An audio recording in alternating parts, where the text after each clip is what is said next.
I'm going to go around by order. I have Michael Hurley, who's the senior recruiter for Best Buy. We have Lynda Whittemore, who is the talent acquisition manager at Room and Board. We have Melanie Martz, who is the talent acquisition consultant at Melanie Martz Consulting. We have Kate Makela, who's a recruiting leader at Buying Benefits. And then we have Gina Gilbert, the talent acquisition manager at Smiles Brands. And please forgive me if I butchered one of your names. I have a tendency to do that, unfortunately. I'm going to let each of them introduce a little bit about themselves and their background and their current roles. And I'm going to start with Melanie. Oh, okay. My name is Melanie Martz, and I have worked in agencies in corporate recruiting, and now I've been out on my own for a little over a year. So I've got a lot of different viewpoints, I guess, in terms of recruiting, and look forward to answering any of your questions tonight. Okay, thanks, Melanie. And then we're going to go to, let's go to Kate. Good evening. My name is Kate Makela. I am with Buying Benefits. We're a startup in the health insurance space. I've been a recruiter forever. I've worked in large international companies to mid-size to now this is my third startup company, recruiting kind of across all disciplines. So I'm thrilled to be here this evening and to be a part of this panel and to answer your questions. Thank you. Okay, let's go to Gina next. Hi, my name is Gina Gilbert. You might have noticed that it said Midwest Dental in my introduction. I'm actually part of a larger organization now called Smile Brands that acquired Midwest Dental. And so I've been with that company about 3.5 years. My earlier career was sales and sales training, and I kind of fell into recruiting and then fell in love with it. And so I've probably been recruiting over 10 years. And so very focused now in healthcare, but obviously specifically dental. So looking also forward to talking with all of you this evening. Okay, and next, Lynda Whittemore. Hi, I'm Lynda Whittemore currently with Room and Board. I joined Room and Board about 3 years ago. Prior to that, I spent most of my career in professional services from a recruiting perspective, but I also have a little bit of manufacturing in my background as well, and have been mainly in smaller organizations, small to mid-size, and so I bring kind of that perspective as well. And I'm looking forward to the great questions tonight that we can help guide you in your job search. Okay, and then finally, Michael Hurley, senior recruiter with Best Buy. Hi, everybody. And I'll echo what Kate said. I've been recruiting forever, and I'll just add a day to that because it's been a long time. But I've had multiple roles in recruiting, basically since 1987 with companies in a corporate role. Currently Best Buy for the last 5 years, largely in engineering, but covered a lot of other spaces, finance, accounting, marketing, procurement. But I've been an agency for probably 10 years and as a consultant previously with Best Buy, General Mills, Target, Blue Cross. So a broad range of experiences and disciplines. And I'm just thrilled to be here. Love Crossroads, been part of Crossroads for probably 8-9 years. And I just think it's an amazing ministry and assistance to all of you. Excellent. Thank you, Michael. Now, just quickly, how the seminar or the question and answer is going to work. If we can get as many people who are in the audience to ask questions through our chat function, I'll ask those questions of the panelists and they'll have an opportunity to answer it. So type your questions in. If we see some, I will try to make sure we don't have any redundancy, obviously, and then we can go from there. And then we will start the question by talking about ATS, talent acquisition systems, or applicant at tracking systems or whatever name that you want to go by, but ATS is what most people use the acronym for. And what is the secret sauce of hitting the recruiter's desk and getting to the, at least getting a screening interview is what I want to know. So who would like to start?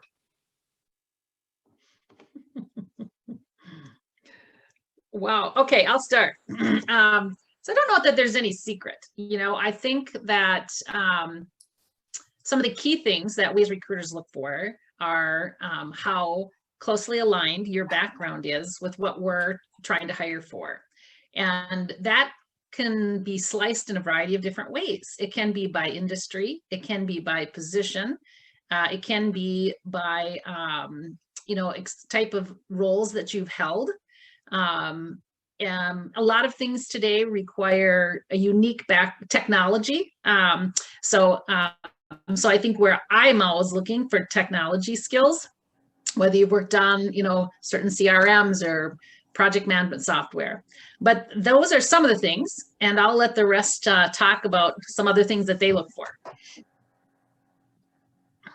Well, we touched on this before we went online, but every company does something different typically with an ATS system. And it's basically just to track your progress from application through interview and offer. What I always say to the small groups that I facilitate is, to some extent, you only can control what you can control. And you really can't control what ATS company or what ATS a company uses. You have to set your resume up with basically the key words that align with what they're asking for in their job description that you're applying to. If those keywords aren't in there, a recruiter or a manager probably won't be interested. Typically, the system isn't screening you out because of a missing keyword. It's more of your qualifications. For us, you have to look at those qualifications. You have to answer qualifying questions based on those minimum requirements or preferred qualifications. And if you meet requirements, then I see your resume. I'm going to echo what Michael said at Bind.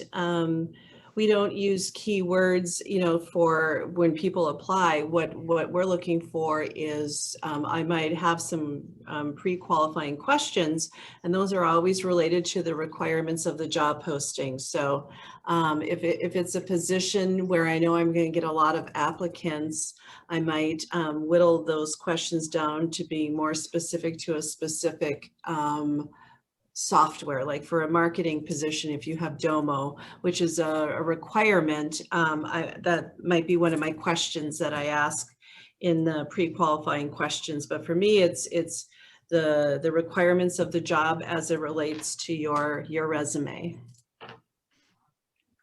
I'll go ahead and jump in, and I think I would echo a lot of what's already been said as well. And as I think of, just the resume review, I even do day in and day out as a leader. It's really also, I think our goal is always to get the best candidate for the role, right? And that can show up in a number of ways, not only on paper, but that conversation, but that initial screen. I think, I want the person that looks like this is a good next step for them in their career based on what I'm reading on the resume, or it's maybe a good, transition into a role. If it seems like it's like they're maybe way overqualified, or it's just too far off to left of center for what they're bringing to the table, I just might not see that fit. And I want people to be happy and productive and passionate about what they're doing. So those are kind of back to the qualifications and that sort of thing. And I just echo real quickly too, that I would say the majority of the resumes, and I'm currently and have been mostly in data analytics, data science, and software engineering. So we don't get as many applicants maybe as like finance or accounting or marketing, but there's probably 80% of the applicants will meet requirements. So we do review a ton of resumes, but to Lynda's point, I'm looking for what the manager's looking for.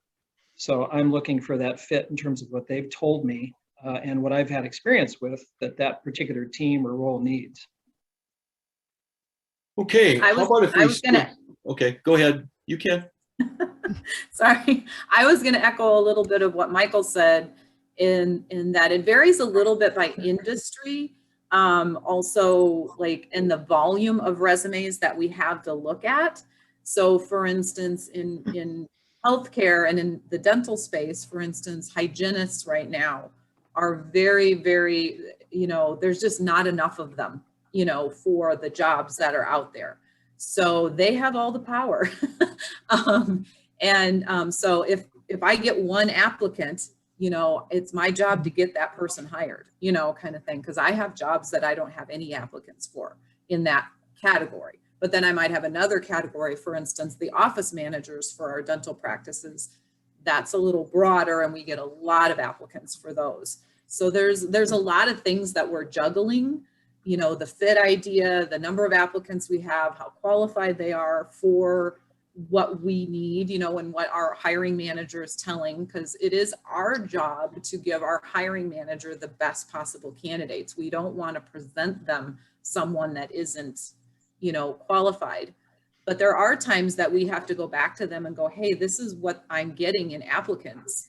And I'm not getting maybe that software program or that software that Kate mentioned, or, this is what's available. Example would be, I was looking for a payroll manager recently for our HR team, and there just wasn't very many people that had the exact software program that the hiring manager wanted. So sometimes it's then conversations that we have with the hiring managers. So sometimes we have a million candidates and, then we're sorting through them. And then other times, and, in my case with the hygienist, it's like, we're just hunting and looking for them and sourcing. Okay, I'm going to transition now to more of a question that I hear a lot in different volunteering the classes, but what's the best way to get a recruiter to call you back? What's a good message to leave on their voicemail? That's the secret, at least to everyone's wish list. So if you could answer that, that'd be great. I would just say real quickly, unless I'm an agency, even then, rare, but I don't get calls, because they don't have my phone number. They have to apply. So we're doing the reach out. So for me, I couldn't really comment. In all honesty, if I get a call, we have a phone number for our careers. We try to make it easy for people to find us and call us. I'm going to call them back. I think we owe them the respect of calling them back. Right. An email might get buried. Try again, but a phone call, definitely. Again, I think it's you owe the respect to returning that call in a timely manner. I know for me, echoing Michael, I'm the one typically calling the candidate because he or she has applied online, or I've sourced the candidate on LinkedIn and we've exchanged our our information. So it's rare, if ever, that I get a call. But to your point, Lynda, certainly return the call. Oh, So Okay. I think I was just gonna say, I think there's probably 4 things you could do, which nobody does. Number 1, you could send me an email. Number 2, you could link in with me. Number 3, you could leave me a voicemail. Number 4, you can call a hiring manager. And call the hiring manager would be, you could either call them or link in with who you think is hiring, or send them an email. I've had that happen on several occasions where I had an AVP and he got calls like a couple times a year from people. And I mean, instantaneously, he would say, hey, call this person and screen them, because I mean, he got 2 calls a year, and so if somebody was willing to do that and call him, and I've got a CEO I'm working with right now, same thing. Anyone who reaches out to him, he's like, hey, call this person and screen them, just out of respect. And because he's a CEO and he wants his company to look good. And so, so there are some things that nobody's doing. I mean, nobody at all is doing these things, and it would really differentiate you. And you gotta, you know, buttress this with respect. And, but I think there are some things you could do to try to move the needle on that. And I would add too, even of late, I've had quite a few people send me a note via LinkedIn or directly to my email if they can find it, you know, through some postings, if you will, and say, hey, I'm interested in making a connection. I'm interested in data science in general. I saw your name. Could we please connect? Every one of those gets a communication back from me right away. Yep. So Absolutely. when they, you know, again, to your point, if they call, I will totally call them back. I just never get calls. But I do get emails, and certainly direct and through LinkedIn. So the other thing I was going to add to this is a lot of individuals that we have in our groups, and I'm sure you guys can echo this too, that they say, well, the recruiter never called me back. Like, well, there's, I don't know, 20, 30, 40 roles that we're working on at any given time. So there's a lot of candidates, a lot of conversations we're having.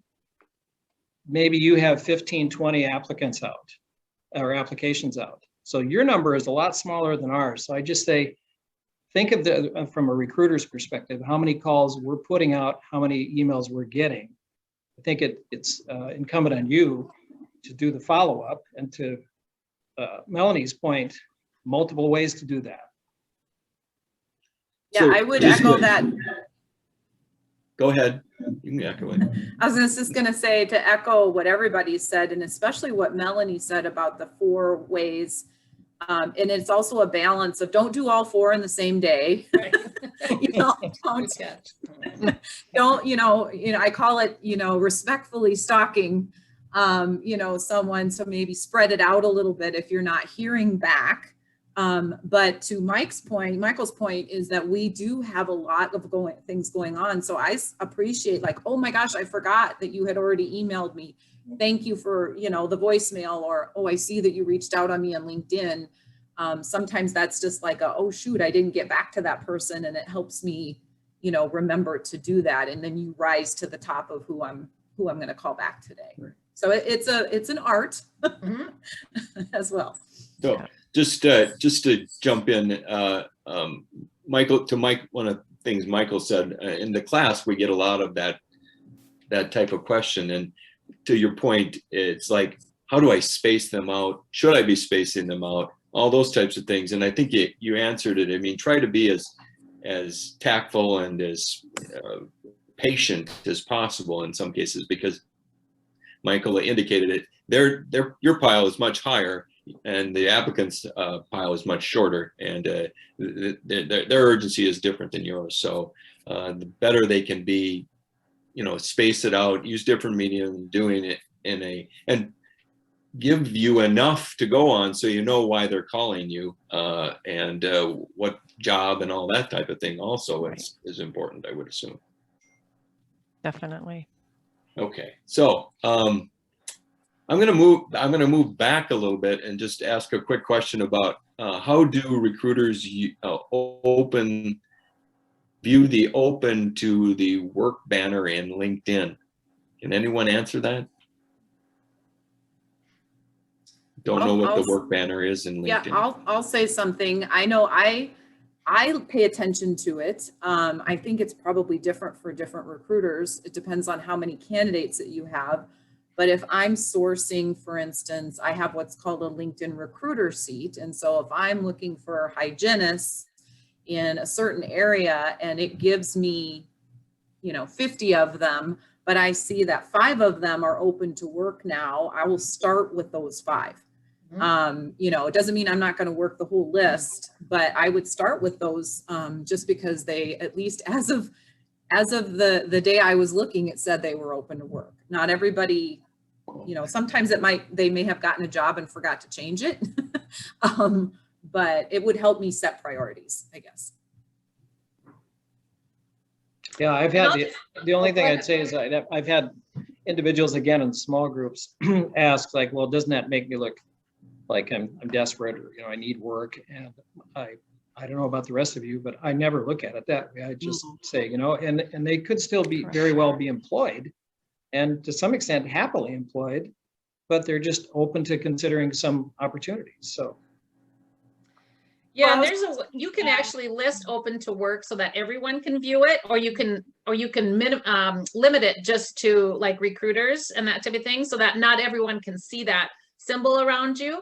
Like your manager? Right, exactly. Hopefully your manager isn't a recruiter who has a recruiter seat and then can see that you're doing it. Well, if they're out there looking around too, there's probably a lot of other people that are leaving the company. So, do you think that's changed a little bit though since the pandemic and when we were in that full employment time frame where everyone was employed? It seemed, and only a handful of people seemed to be unemployed. And I mean, I'm exaggerating, but today and this time, it seems to be more appropriate versus back when we were more, where everyone was more employed. Would you agree with that, or not? Is that off base? I don't think it matters. Okay. Yeah. Doesn't matter. I would agree. Okay. Good. We'll move on then. Let's see. Could you share some tips on how to answer the tell me about yourself question? Well, I think a great way is to ask the question back. Are you asking, from a personal life or my professional life, and if they say either or all, well, then I always like to hear. I don't ask that question, but I would want to hear what gives you energy, what motivates you, what gets you up in the morning, what kind of work, are you passionate about? Those are the things that I would want to hear so I could relate you back to my company, my role. And you think about the time you have with an interviewer, you want to make the most out of it. So, things that you're passionate about is what I would suggest. I think one of the people that asked the question is in my small group now. But the only thing that I typically say is what you don't want to do, at least in my impression, is repeat your resume. Just run down the resume. Well, I've been here, and I'm a perfect fit for the job. To me, you just missed an opportunity to connect relationally in terms of what Kate said about, I've been doing this forever, and here's why I love it. Here's what gets me motivated. Here's how I've been, successful based on what other people tell me, or et cetera. That's the opportunity, but it's definitely not to go chronological down your resume. Yeah, I would agree with I would that. agree with that. And as Michael has been my small group leader before, he may not remember that back in 2016. But also keeping it short and think about what you want to say and practice it. Because I know one of my colossal mistakes, despite being in recruiting and in sales as my background, my first couple ones, I wasted them. I talked way too long.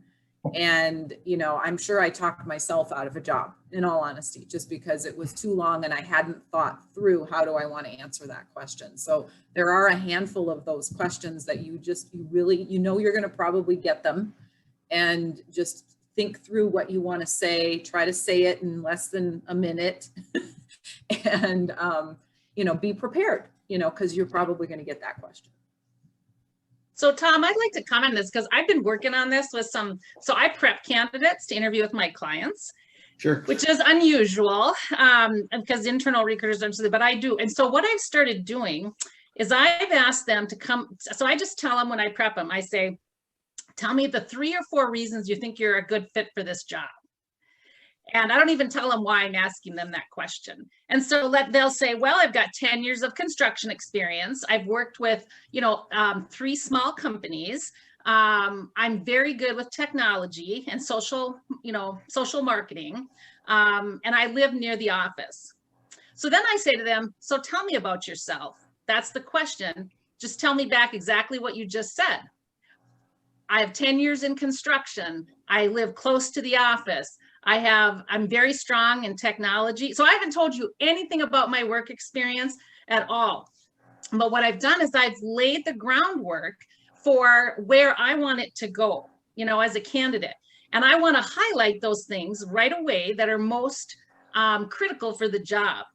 And it's really helped from a candidate's perspective. They've been telling me, and I've only been doing this for a couple of months because I was trying to figure out how to help them, that it really helps the conversation. So I don't know, it's just one idea, but it's kind of fun. Right. That's a great point. And one of the things that in helping people and candidates is we do ask that question. We use that as our starting point. And the idea that what you've laid out for is just a way to pique interest on the other side. What's important for them to know about you so that they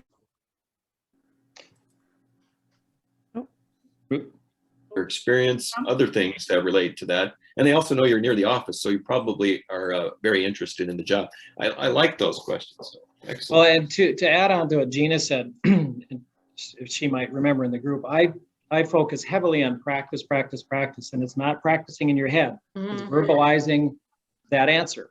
It's verbalizing every answer, and it's timing. I time people on the phone all the time, minute to a minute and a half, done. They can always ask you more. And with that, tell me about yourself question, if you give them, like Melanie had said, if you give them some of the things that you're like, well, I'm good with this, or I'm passionate about this, I love to do this. Right after you finish that in a minute, oftentimes they'll say, tell me more about that. And then you need to be prepared again to say more about that, but in a measured way. So I'm glad Gina mentioned that in terms of the timing and the practice. Yeah. Anybody else want to add to it? No? Okay, good. Okay, so we're going to move on to some things about how or now, what is the best way? Cover letter, is that a must with a resume? A great cover letter question and debate, right?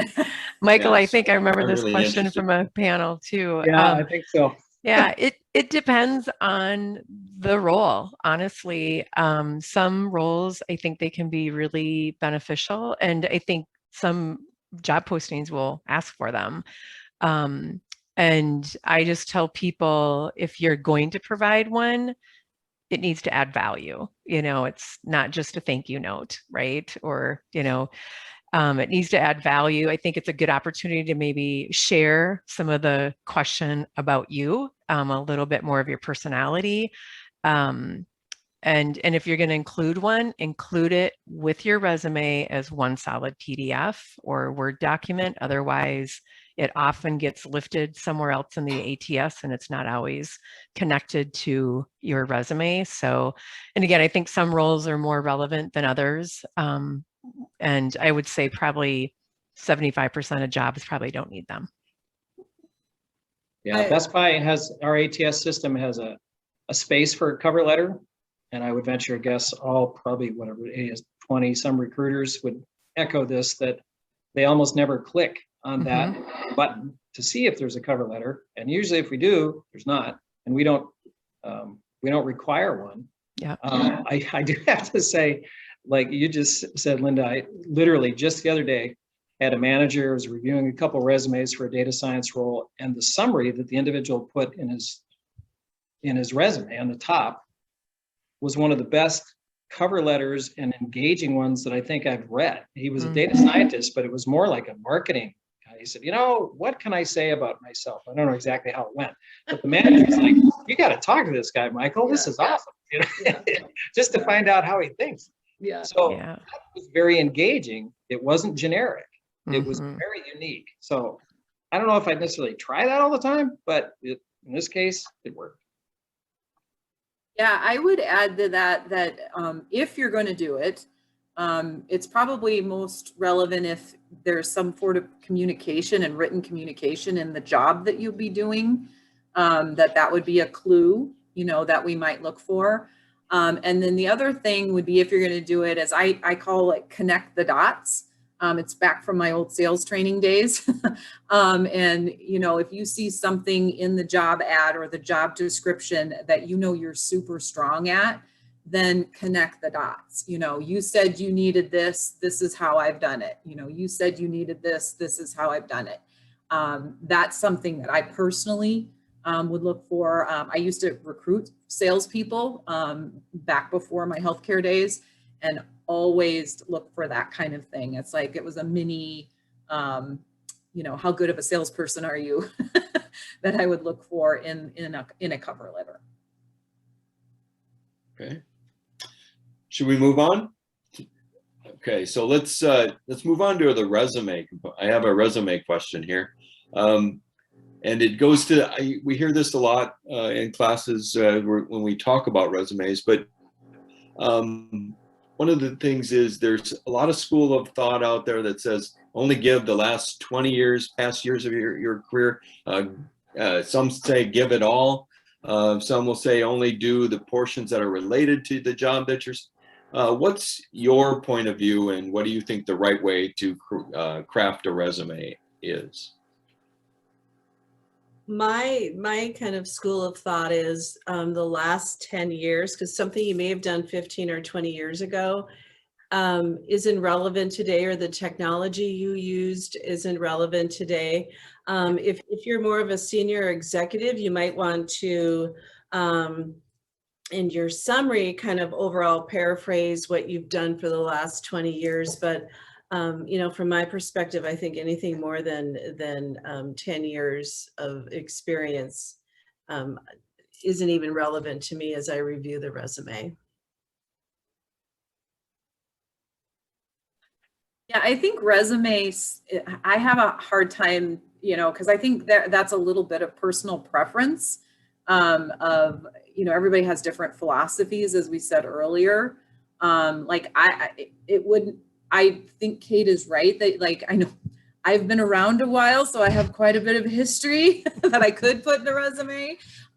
So, you know, you want to think about how far back you want to go back, but there may be something in there that's relevant for a job that you are applying for, or if you're trying to reinvent yourself, you know, because you're further along in your career and you're trying something new. But as far as things like being chronological versus, I forget what the other ones are. Yeah. Functional, yeah.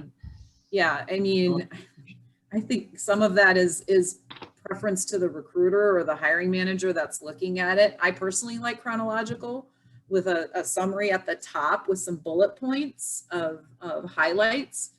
But yeah, I think some of it is if you meet what I'm looking for, that's more important to me than if your resume is perfect, you know? I agree, absolutely. Yeah, if we hired off of resumes, a lot of people have said over the years, we probably wouldn't hire at all. Because there's a lot of resumes that aren't written very well, but they've got great experience, you know. Exactly. So to Kate's point, I should probably go change my LinkedIn profile because I think I have too many years. But I think if it's relevant for me, that experience is relevant because it's been all in recruiting. If it's not relevant or it's past a certain relevancy, you can always add additional experience, Fortune 500 company, financial analyst, just in a one line, so they know that there is additional experience. There's some that might play into, you know, where you've gone since, but you don't have to put the dates on it. So. Yeah. Does everyone agree with Michael on that additional information that you put on there, that it can be helpful, but it doesn't have to be expanded upon. It just gives them an idea that you have other experience. Because when you walk in the door and you look like my age, you know, there's experience, but if I don't show it, what do they think I'm hiding? Yeah, I mean, you can just put one line, you know, or two lines, like prior employment includes Best Buy, you know, Pillsbury, General Mills, Blue Cross Blue Shield, Room and Board, period. I mean, it can be that simple. You know, you put your 10 or 15 years that are relevant, and then you just put a single line underneath it. Just name the companies you'd work for. That's adequate. So then you're you're showing you've worked elsewhere. You're not necessarily putting yours on there. It's not necessarily relevant, but at least it's on there. And we did, Gina mentioned it, but for me, I almost, and everybody should chime in, I am not a functional resume fan, and I've not met many managers that are ever a functional resume fan. And part of that is, to me, it's kind of like those word games that you have where there's one line of words over here and one column over here, and you're matching the meanings. It's like, so I put this here on my resume, but it goes down here 20 years ago, and I put it here and it goes to this. And then I have to plow through that in the interview, and so does the manager. So I would recommend against that. It's usually done by people that want to transition in careers and are highlighting certain skill sets, but it still is confusing. So that's. I agree, definitely. And I think too, when 97% of people write a chronological resume, when you get a functional one, it's just kind of this, next door kind of look like I got to rethink my process here.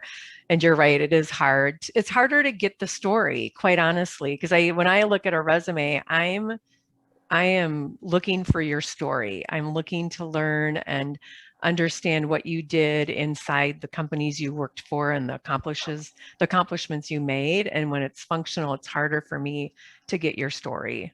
And that's what I'm looking for when I'm reading a resume. I wanted to just share one thing with you. I had a recent client down in Alabama, and I got this resume from this gal, and I laughed so hard. And I called the owner, and I'm like, I got to talk to this gal. I go, read this. Here's what she says.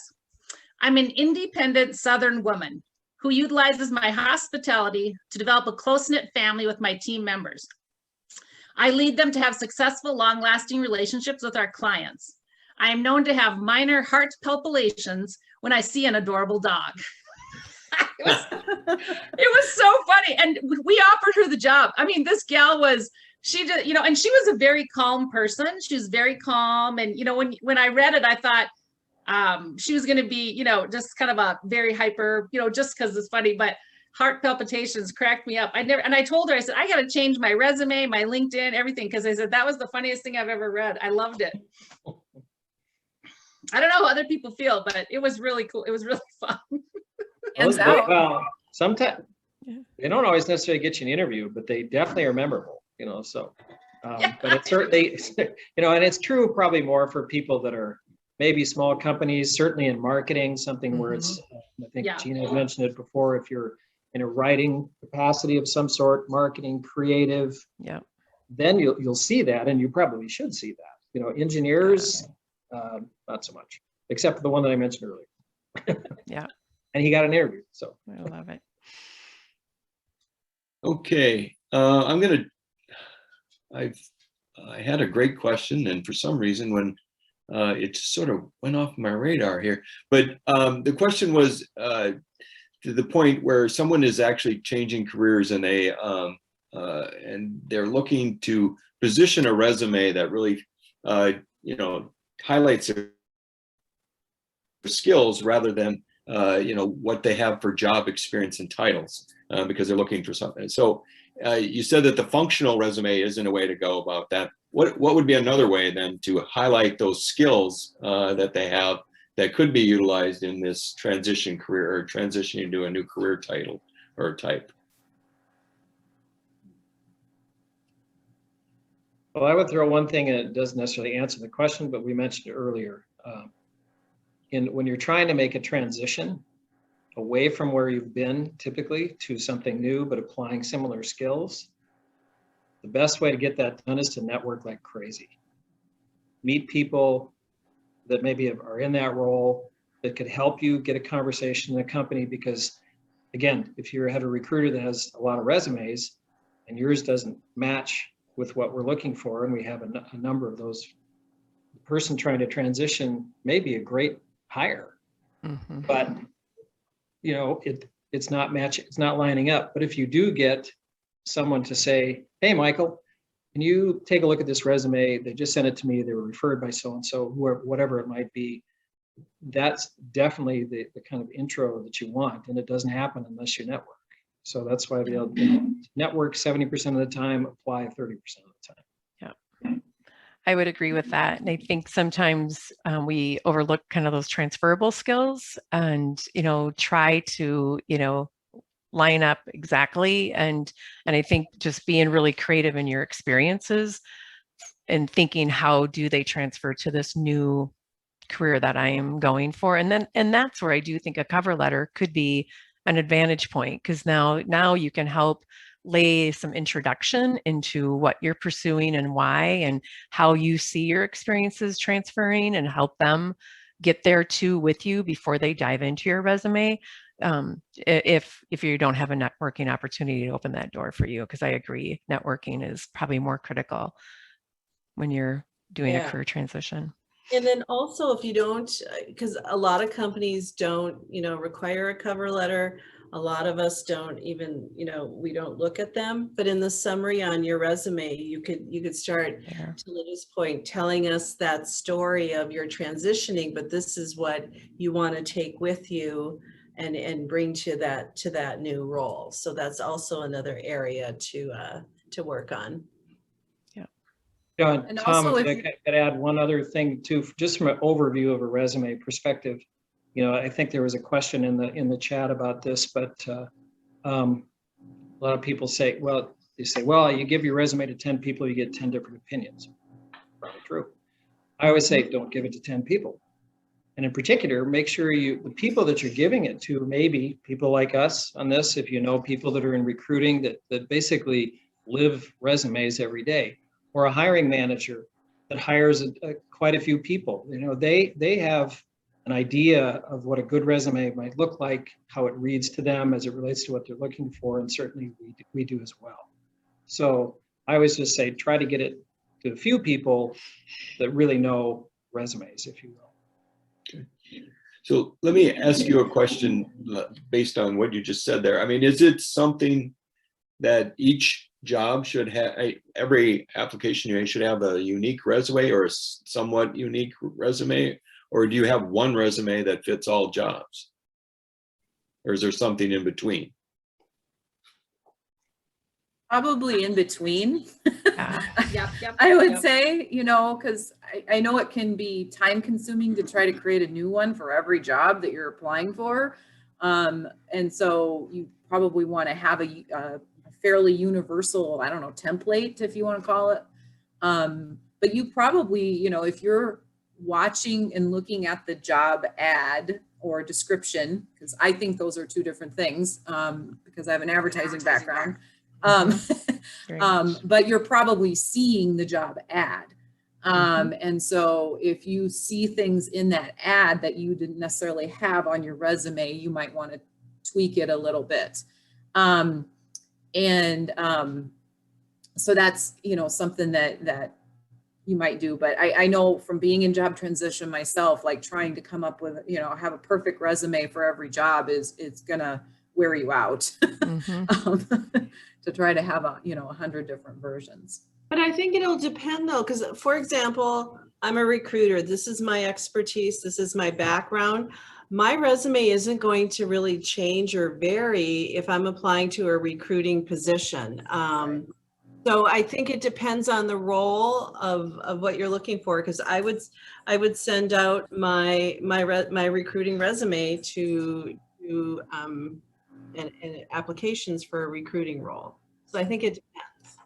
Yeah. Sure. So you're saying that basically there are some jobs you may have to craft a little differences in the resume, and there's some jobs that will take the standard resume. So you should have and then you can have one that is a template that you can vary a little or a lot. So there's different approaches for different career opportunities, jobs, and just transitions that you're trying to make, basically. Yeah, and I would say, the keyword thing is big. You take HIPAA or medical device or whatever the terminology is that's really jumping out of you on the job ad or the job description. And then you look at your resume, and if it's not mentioned in there, and I've worked with HIPAA regulations for 10 years. If I've worked with regulations for 10 years, it's like, well, it's not HIPAA. But if it's HIPAA, then you should have it in there. So those tweaks, I think, are always important. And especially if you're transitioning, I could go this way and I could go that way. could do accounting, I could do finance. Well, yeah, then you need two. But to Kate's point, generally speaking, if you're staying along the same track, you should have a pretty solid one resume. And I was going to say, this is where it helps to kind of use the star method. You know, people talk about it. So if you, there's two things that are interesting about stars. So first of all, if you want to know what that is, you can look up online. ST stands for what was the situation or task. A is the action you took, and R is the result. So, and what you can do, so what I advise people is I say, you know, think of the 5 to 10 things that you want to make sure you get to talk about, you know, or you want to display on your resume, right? And then write out those things. Like, you know, here, you know, I've interviewed over 1,000 people. And, you know, that might be something I might start with, and then I might fill that information in. And the interesting thing about a star, so if I said I've interviewed over 1,000 people, that could answer so many different questions. And so when I put that on my resume, I can, you know, if I've got my star written out, I can tweak it. And I can say something like, you know, behavioral interviewing. I've interviewed over 1,000 people. I can say exempt and non-exempt hiring. I've interviewed over 1,000 people. I can say fast-paced environment. I've interviewed over 1,000 people. So for every one of those topics, my entry point of I've interviewed over 1,000 people, you know, on my resume can lay the groundwork for that. And I can tweak a few lines in there. So that's the fun thing about a star, is that they answer 5 to 6, 7, 8 different questions or topics. And so if you build your resume with that in mind, with, you know, what are the top things you want to convey, and then you tweak the words a little bit according to the job description, you won't have to recreate it every time. So that's helpful.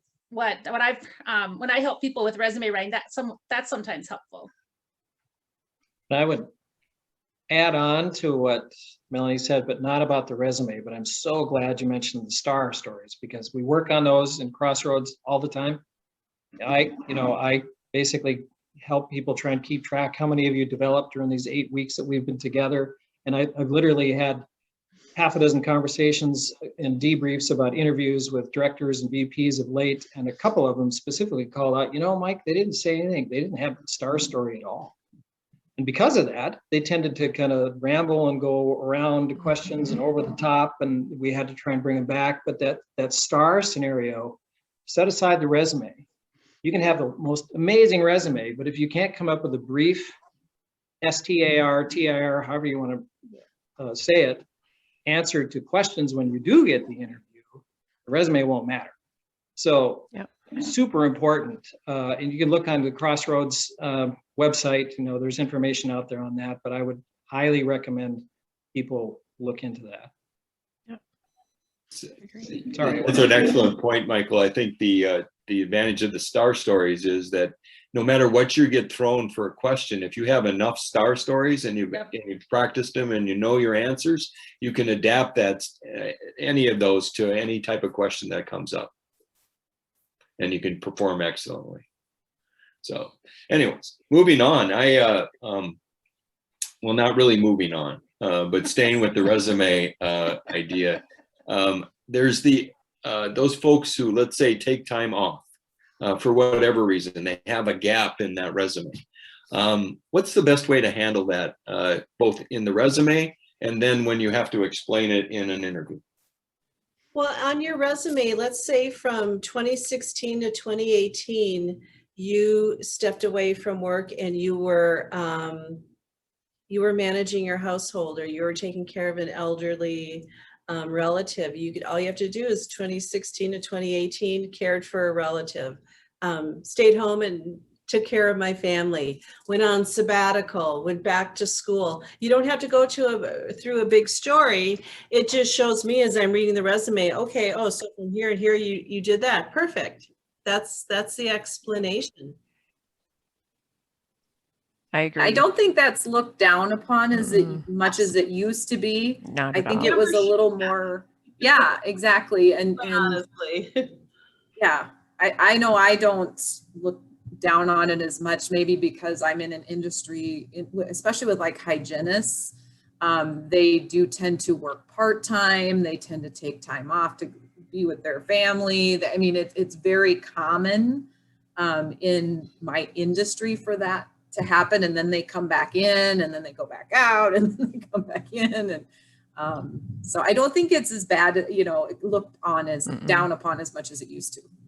I think it's more of an issue if you don't mention it. If you have a gap, the recruiter or the manager is going to wonder, I wonder what happened during that time. So to answer the question about how do you answer it, make sure you have, and tons of people have been in transition and have had gaps over the past, certainly since 2008. Absolutely. It's not new. It's somewhat expected by a lot of recruiters, but what we would want to know, and I would want to know, is, well, what did you do during that time?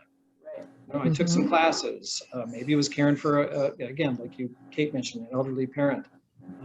Went back to school. Sometimes I hear people, well, I went and did this other job just because I never have before, and I decided it wasn't for me. And it's like, that's great, good. I mean, I know you were doing something instead of just watching TV or enjoying Minnesota summer. Not today. And if that's what you were doing, then during that time, I took some time off. You don't have to go into detail if you don't have detail. Right. I really like the idea of at least putting a short explanation down, at least you answer the question. I think that's really good advice. So another question you hear a lot, especially around resumes, is what's the right size of resume? Does one size fit all? Is it a 1 page? Is it 2 page? What's your philosophy as it relates to resume size? And why is it important? I think industries can vary slightly with that, or roles. But I think if you're beyond 2 pages, you need to really kind of think about that. And if it's 20 bullets under each heading of your job experience, you need to reconsider that. I think it's being concise, it's being relevant. And if it goes on to 2 pages, I think that's okay if you are bringing 20 years of experience to the table. But I think it's more about the content being concise and relevant. Back to kind of what we've said is try to just bring, even if you've got a lot more accomplishments in your job than what, I would just highlight, like, let's say you've got your stars, you've got 10 stars for your current role, right? Do you want to list all 10 of them? No. Is everybody going to read them and remember them in the resume review? Necessarily not. So save that real estate, put your most relevant related to the role that you're applying to, keep it short so they can read it. Because I'll be honest with you, sometimes if somebody's got a 6-page resume, a red flag goes up for me, a really big red flag. Yeah, and I always tell people with resumes. Oh, go ahead. All I was going to say is make sure that they can know that they can always ask more. Yes. But you don't need to give them the entire story. You want to give them kind of the highlights that will lead to some of those examples of star stories that you may have developed. Exactly. And Melanie? Oh, I was just going to say, I've seen extraordinarily written resumes for CEOs and COOs with 25 years of experience on 1 page. And all they do is talk about the 3 main things they accomplished. They didn't talk about their daily responsibilities. Not that you can't. I think it's important to do that in some regard to make sure that, things that are relevant to the job you're applying for are there, and the most crucial things that you did. Usually they'd have like maybe 2 or 3 lines, like say 3 lines describing what they did, who they oversaw, the departments. And then they'd have their 3 main accomplishments, increased revenue by, 60%, completed an acquisition, whatever it might be. So if you think about, when you're writing it, the paragraphs maybe there's 3 lines there, something like that, 2 to 4 lines. And then maybe you have your 3 main accomplishments in bullet points underneath it. And that's adequate. Now, if you've been at a job for, like, let's say you've been with one company for 10 years, and you've had 2 positions, then that's understandable. So for each position, you can have something like that. But really, that's kind of what we're looking for is your overall responsibilities and then just the major things you accomplished. Right.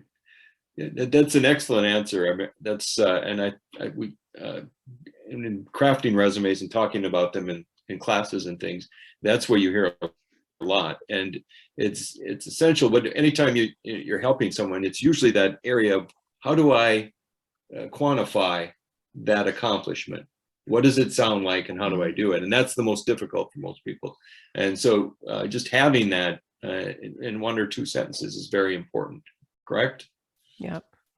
A lot of times when I'm giving resume advice, I even just ask them, what were you most proud of? You know, and just start with that those accomplishments in that manner, because it gives you a couple things, accomplishments, right? And you don't have to overthink, how do I write about that? Because now I just said it. Now, therefore, I know how to write about it. But also when we can talk about things that we're really proud about and are passionate about, that's what we want to see. That's what we want to hear. Not a prescribed answer. I like the more authentic, genuine, thoughtful, right? You've rehearsed them, but they're not so subscribed, and they're very, again, your passion is showing. Okay. Excellent. I'm going to move on quickly to a question that just popped up that we do hear a lot, and it goes back to the ATS type of environment, but you have to fill on it in the online application. Is it essential that you answer and give the exact, or give full dates and things of that information, or is that a job that, if you really don't want to put that in, is that a job that you should be applying for? Sounds like there's 2 questions there to some It extent. is too. I would say, I always tell people, you know, if whatever the ATS system requires, you need to fill in. Because in some cases, if you don't, and I can't remember the company I was with, if you don't fully complete what's required in the application, we don't even see your resume. It goes basically into another bucket within the ATS. And that would potentially be a red flag of, why are you not answering this question? What are you hiding from? So to Michael's point, if it's requesting information, you want to provide it. Okay. It's not a favorite thing for most applicants, I would say, because some applications are long, but you know, you have to follow what they're asking for. So we do have a question in here for Gina that is intriguing, in that the question is phrased, how did you go from sales to HR, and how did you do that? And I think for anyone looking to transition careers, I think that's the appropriate question. So if you could be specific about your particular, and then if everyone wants to chime in on what are the best ways to show that, that'd be great. Well, I mean, I spent 15 years in the newspaper industry. So I was a sales trainer, and it was about, you know, they actually came to me and said, we want you to recruit. It wasn't really my idea. And because I knew so much about salespeople from being a field coach and doing a sales training, they just assumed I would have good instincts about recruiting salespeople, which I ended up true. And so I just used my selling skills as a recruiter. So I kind of did it backwards, where a lot of times HR people become recruiters. I was a salesperson, and then I kind of built on my HR side of things. Actually, when I was in job transition, I was actually going to mention this a little earlier, that when I was laid off after 10 years in the newspaper industry, I knew that I wanted to work on building my HR skills. So I actually did some contract work.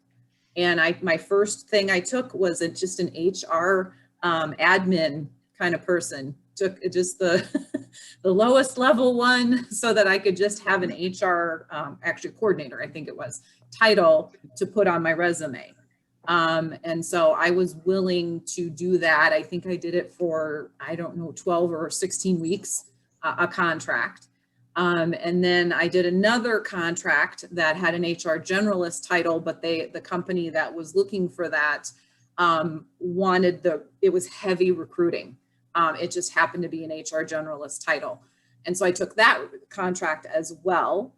And then along the way, I studied for my SHRM CP and got that while I was in job transition as well. So I just kind of built it a little, up a little bit more so that I had, employment law and, some of those things that I wasn't really asked to do. Because when I was in the newspaper industry, I was actually, now I would call it, I was an HR business partner for the advertising department. I was not in HR. I was in the advertising department recruiting for that department. So I wasn't really getting the HR stuff. So I just built it over time. So hopefully that answers. I feel like I'm going on and on too much. But sales and recruiting are not a hard transition. They're very similar. Yeah, I was gonna say I started in sales as well. So. Yeah, I'm an accountant, and mine was just dumb luck, honestly. But there was no strategy around it, and I ended up becoming a headhunter for accountants, and I loved it so much. And I still like it a lot, but sometimes it's just dumb luck, honestly. Just happens. Yeah. Okay. So we're going to go back a little bit. There's still a lot of questions coming in regarding resumes and, what's the best way to write them. And a question that I keep seeing a lot is bullets versus paragraphs. What's the right format? How do you be successful at actually putting it together that way? So, I mean, if you wanted to, I know we've talked a great deal about the bullet, having 2 or 3 sentences and then 3 bullets underneath it. Is that an accepted way, and what should the bullet construction look like, basically? Yeah, I saw the question and I hesitated right away when I saw paragraph, because that tends to be, people don't tend to be very succinct when they want to give you a paragraph of content, and then you have to think about us as recruiters reviewing resumes in 30, 45 seconds, maybe a minute, just to get what we really need to know. And reading a paragraph of content is tough, and managers don't typically like it either. So I'm always a fan of, if it's a couple lines on top, that's it, and then the rest bullet, bullet, bullet. So just so you know, I'm shaking my head on the other side. You can't see it, but I can see all your head shaking on the screen. So, I really don't have anything to add. I think, Michael, you said it best. I agree. Okay. So, a question that always is difficult to answer, though, is someone, let's say, has a resume that they believe is really well crafted and does answer everything that you want in the job description, does everything that should get them a look, but it's not getting them a look. Is there any advice for those that are in that trap? Pick up the phone, call, reach out. LinkedIn, if you see who posted the job description on LinkedIn, reach out to that. Either it's a hiring manager, an HR business partner, or a recruiter. Reach out, send a message saying, hi, I just applied to your financial analyst. I was thrilled to see it. I would love to chat with you. Quick note like that. And you can do things like Google best resumes for sales in 2021, best top resumes for accountants in 2021. And all these examples and samples are out there. And, a lot of the places like ZipRecruiter, Indeed, WiseGeek, there's not WiseGeek, that's technology. It tells you what I've been doing. But there's a ton of places that will give you great ideas for resumes in your area of discipline. And so those are some great options. I mean, I use those, when I'm doing mine, I have to update mine every year because things change rapidly. I mean, how resumes were written 2 years ago, they're really different today. interestingly. There's a lot of different things on there. So just, yeah, I mean, I think that's the best way to kind of see what's in general out there. And to add, if you're not getting a call, look to see who's at that company that you might know. Again, it goes back to networking. At the end of the day, that is tried and true. So maybe you know someone who it turns out who works at that company that you could reach out to and again say, I'm interested in this opportunity at your company. What can you tell me? Do you know who the hiring manager is? Can we, now we can meet for coffee again. So, see how maybe that's how you can get your resume noticed. Yeah, I get emails fairly often from people who say, "Hey, Michael, I just applied to the software engineering role. I got an immediate decline. I'm wondering if you can just help me understand what I was missing." And I don't get a ton of them, but I address all of them right away in an email. I'd look at the resume, look at what the requirements were. And a lot of times you just have to remember there's a lot of competition. It isn't because of the particular market now, there just is a lot of competition. So and it could be an internal person that got the role, but like these guys have said, following up however you can to get feedback, most people don't do that. And that will get you an audience. So, and I would say I've had a few of those call like, "What the heck? I applied, I got declined, I'm a great candidate, call me." It's like, no. It's like, so you have to watch your wording is my point, as you reach out to people if you've been declined once or twice or three times. So yeah, I would agree with you on that, because I'll from time to time get that email response back to the rejection, and taking the time to respond. But if they're disrespectful or inappropriate, that's a big red flag. They just lost their chance. Yeah, and we'll put that in our ATS. Mm-hmm. Ooh, the evil ATS. So if you apply again, we'll know. We'll remember that. Get a red star. I mean, I was going to add, kind of, this was mentioned too, is like there's so much to timing that you as the candidate don't know about the fact that maybe a job is posted, but there's already internal candidates that the company is already talking and considering.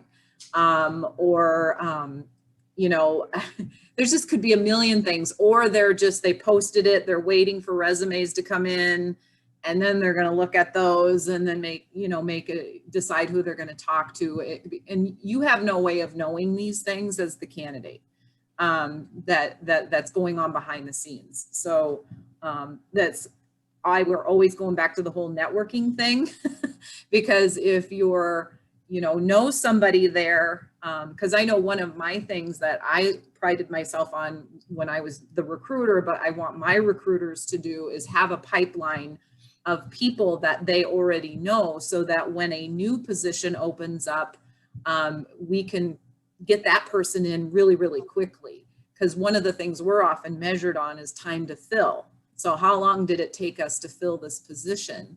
And so if we already have people kind of warm in the background, it's good, because we get good people in faster.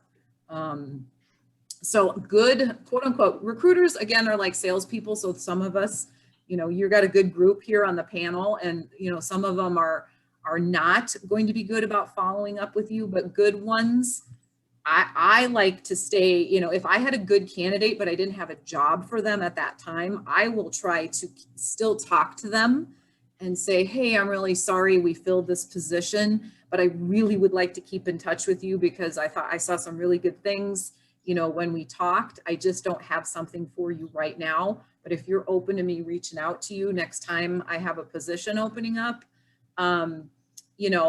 we will reach out, because if we can fill that position faster with a quality person, then we can focus on the next job we have to fill, So I again, just plug in the whole networking thing.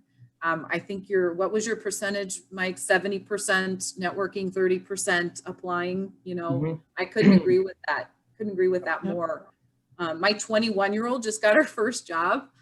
She started it on Monday, And Mom's so proud she got it through networking. I was going to say, each one of, I've got a 22, 25, 27-year-old. They all found them through networking. Now, did they like practicing with me in terms of interview questions? No. But they all got it through networking, and it just really started. I mean, it's kind of a snowball effect. They each were like, I don't want to do that. And who do I?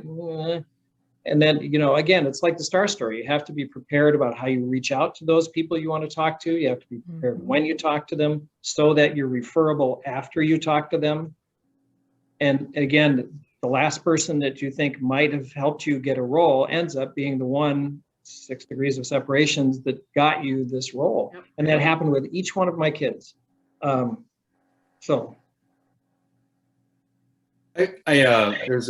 a quick question I'd like to just get in, and then I want to give you all like a minute to 30 seconds to a minute to, you know, what are the most important things that you would want to convey about, you know, working with a recruiter and job search that are critical that you want to end with. But the COVID, what if someone was laid off due to COVID? That's not something they should shy away from putting in a resume, is it? Not at all. Absolutely not. Right. Yeah. Yep. So. We can sometimes assume it too if you don't write it. Yeah, you just, you know, you need to be prepared to answer that question. Why are you in transition? Why are you looking to leave your job? Right. And then we've all interviewed enough to know that, you know, it's like, well, it was time to leave. Like, oh, tell me more. And another quick question is some resume sites. I know that somebody just threw out, I think Melanie threw out a bunch of resume sites, but what would be the, which one, Michael, do you use some in your class that you recommend highly? And does anyone else have like a couple resume sites that people could go to find sample resumes or how to craft a resume? Personally, maybe I should, but I don't offer those in our group, even when we go through resumes. But I think Melanie had several. Looking for formatting, even LinkedIn has tools on that, and certainly Indeed. But yeah, I mean, if you just Google, well, one place that I've seen a lot is thebalancecareers.com. That's a pretty good one. Okay. They tend to have a lot of interesting ones, and so I do like that. And then, I mean, if you go to ZipRecruiter, they'll have, like, you know, best resumes. That's another good one. Those are two. But if you just go on Google or DuckDuckGo and put in best resume sites or top resume sites, or, you know, that's what, or put in resume samples for 2021, you should find a lot of options. So right.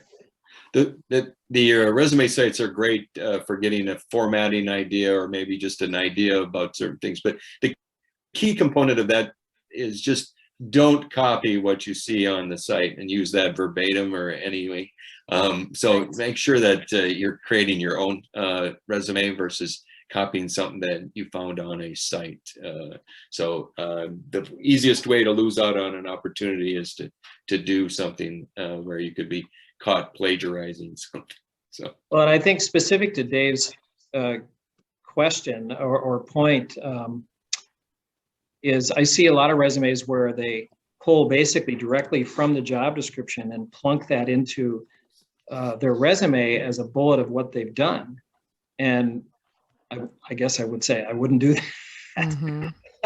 So okay. Your job or your resume shouldn't read like a job description. Absolutely not. 30 seconds or less, starting with, I'll start with Gina. Anything that you want to relate as very important from this discussion we've had? I think, you know, I would plug, you know, doing a small group with Crossroads, because you'll get like a lot of everything that we've just talked about. But the networking is so important. And I know it's not comfortable for everybody, but every job I've gotten in the last few years has been through networking. And then there's a book, the 20-minute networking meeting is probably the best one, and it's an easy read. that I would recommend. And it's for long explainers like me, it helps you be more concise. Excellent. Melanie? What was your question again, Tom?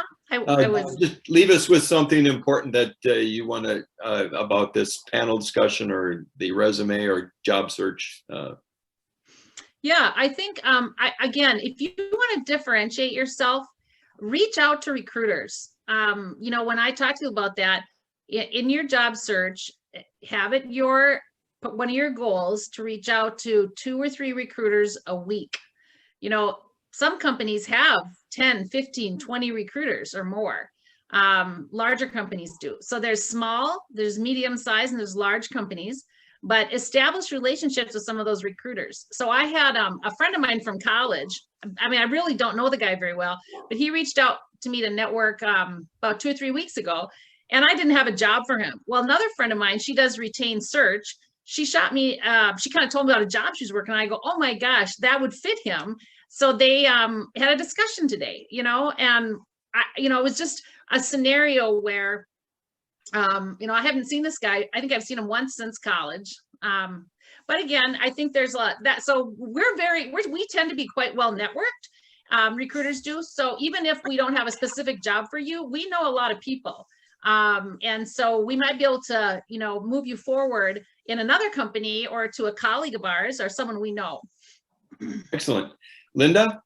I just want to piggyback on that because I really agree that, the networking piece, but recruiters, I think today more than ever are a critical asset in an organization, and getting to know us. And again, we're natural connectors. I give so much advice to people when they reach out, and not a lot of people do. So I think you're kind of a step ahead right there.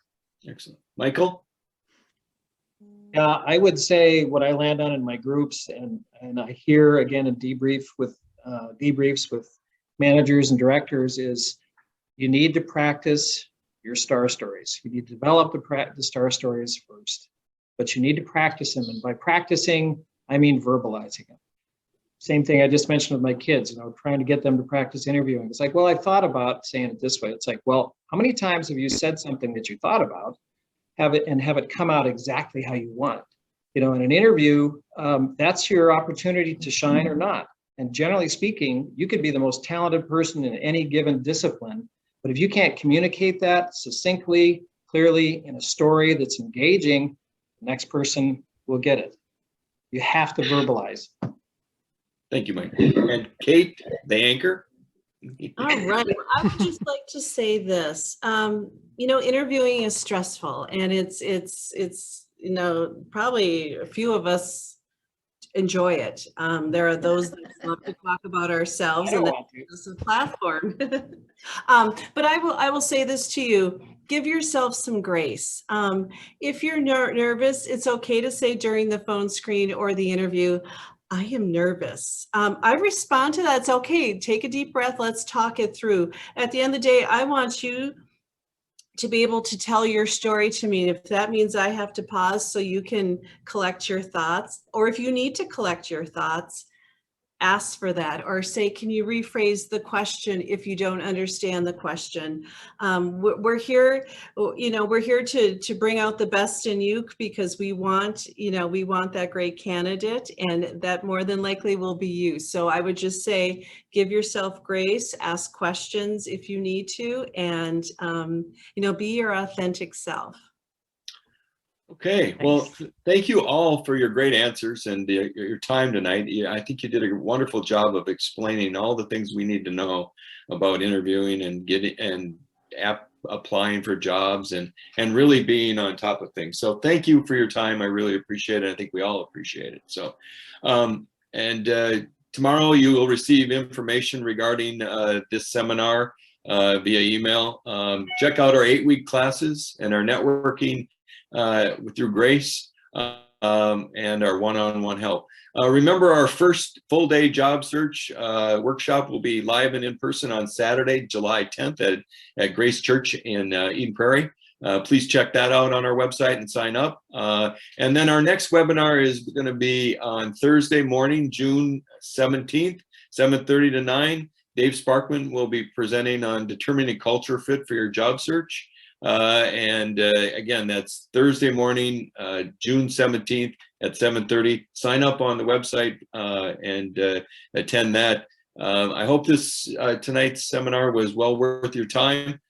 Best wishes for your job search. Have a productive next couple of weeks with your efforts. And if they haven't resulted in a career opportunity you deserve and are praying for, we'll see you next time at our seminar hosted by Minnesota Crossroads. And good night.